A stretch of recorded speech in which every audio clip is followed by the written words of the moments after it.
کیا اب جانتے ہیں؟ پاکستان ایئر فورس نے اعلان کیا ہے کہ اگر بھارت نے دوبارہ جرأت کی تو اس بار جواب 6-0 کا نہیں بلکہ 60-0 کا ہوگا۔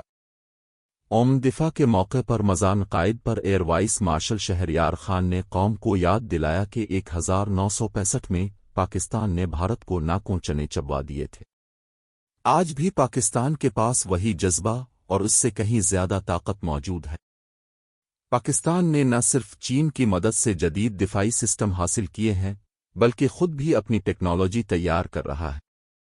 HQ-9B، FD-2000، لیپ 80 اور FM-90 جیسے میزائل سسٹمز ہر طیارے اور ہر میزائل کو سرحد تک پہنچنے سے پہلے ہی تباہ کر سکتے ہیں، جبکہ JF-17 بلاک 3 اور J-10 پر نصب PL-15 یہ میزائل 400 کلومیٹر دور دشمن کو نشانہ بنانے کی صلاحیت رکھتے ہیں، یعنی دشمن کے جہاز اپنے اڈے سے اڑیں گے اور ہماری فضائیہ انہیں وہیں ختم کر دے گی۔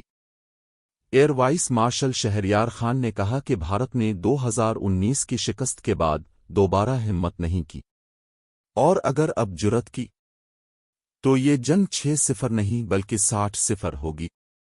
پاکستان کا آئرن ڈوم ہر حملے کو ناکام بنانے کے لیے تیار ہے اور دشمن کو ایک بار پھر رسوائی کا سامنا کرنا پڑے گا۔ پاکستان ایئر فورس، وہ قوت جو دشمن کو ہمیشہ یاد دلاتی ہے کہ یہ وطن ناقابل تسخیر ہے۔ پاکستان زندہ باد۔